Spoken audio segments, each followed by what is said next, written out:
جواہر لال نہرو کے والد نے بیٹے کو شاہی خاندان کی طرح پڑھایا، نوابوں جیسی پرورش کی، کیمبرج یونیورسٹی میں تعلیم دلائی، اور جب وہ بیرسٹر بن کر ہندوستان واپس آ گئے تو انہیں الہ آباد میں اچھے کلائنٹس لے کر دیے۔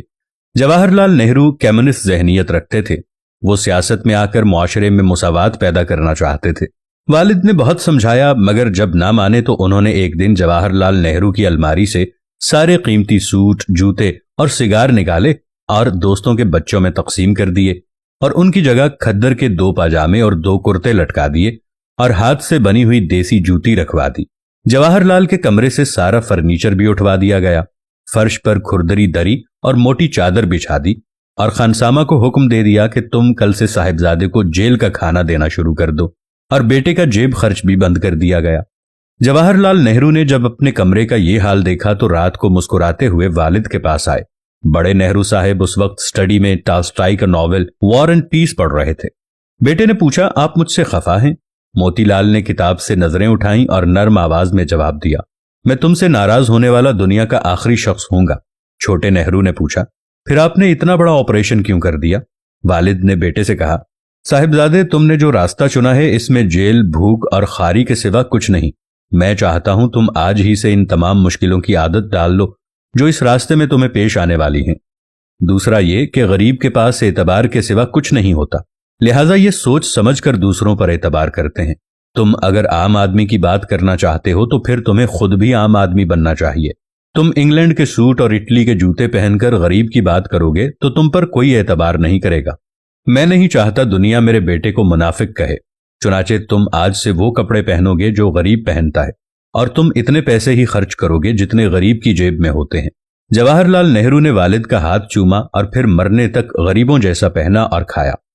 ہمارے ملک کا سب سے بڑا المیہ ایسی لیڈرشپ کا فقدان ہے۔ پاکستان میں لیڈروں کا تعلق عموماً ایسے گھرانوں سے ہے جو ملکی خزانہ لوٹنے کے بعد یا زکوٰۃ خیرات کے پیسوں پر عیاشی کرنے کے بعد حکومت کرنا چاہتے ہیں۔ ہم ڈرٹی پالیٹکس کے ایک خوفناک جاہڑ میں غاطے کھا رہے ہیں۔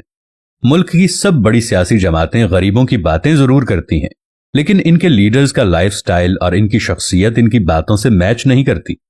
ہزاروں کنال کے بنگلوں اور فارم ہاؤسز میں رہنے والے، کئی لاکھ ماہانہ تنخواہ اور دنیا بھر کی مراعات اور پروٹوکول لینے والے، بیرون ملک بڑے گھر اور بینک بیلنس رکھنے والے، بلٹ پروف گاڑی اور جہاز اور ہیلی کاپٹر کو موٹر سائیکل کی طرح استعمال کرنے والے ہمارے تمام وزیر اعظم ایک غریب ملک کے رہنما نہیں ہو سکتے۔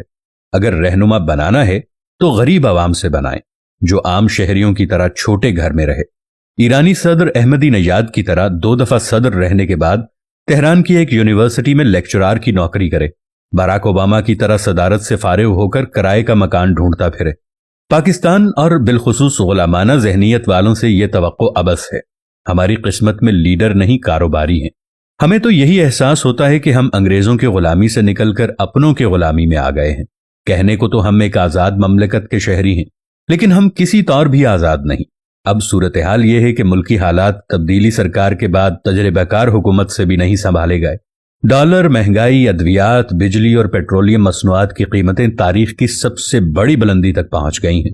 سوچنے کی بات یہ ہے کہ جب ایک دہاڑی دار اپنی کمائی سے 282 روپے لیٹر پیٹرول خرید رہا ہے تو ماہانہ لاکھوں روپے قومی خزانے سے لینے والے صدر، وزیر اعظم، وزیر اعلیٰ، وزراء، افسران، ججز اور بیوروکریٹس کو مفت پیٹرول ملنا بند ہونا چاہیے۔ اگر معیشت کو بہتر بنانا ہے اور IMF سے چھٹکارا پانا ہے تو اس اشرافیہ کو ملنے والی سبسڈی کو ختم کرنا ہوگا۔ اگر پاکستان میں 20,000 افراد کو پیٹرول فری کی سہولت میسر ہے اور اگر ایک آفیسر ماہانہ 400 لیٹر پیٹرول استعمال کرتا ہے تو اس کا مطلب یہ ہوا کہ حکومت کو ماہانہ 80 لاکھ لیٹر پیٹرول فری دینا پڑتا ہے۔ اسے خریدنے کے لیے ماہانہ تقریباً $80 لاکھ درکار ہوں گے۔ یہ ہے وہ ناسور جو ملک کو IMF کے چنگل سے آزاد نہیں ہونے دیتا۔ تمام سیاسی پارٹیوں سے وابستگی اپنی جگہ، لیکن اب ملکی اشرافیہ کا فری پیٹرول بند ہونا چاہیے۔ فری بجلی کے یونٹس بند ہونا ایک اچھا عمل ہے۔ فری ہوائی ٹکٹ بند ہونے چاہیے۔ غیر ممالک میں فری علاج بند ہونے چاہیے۔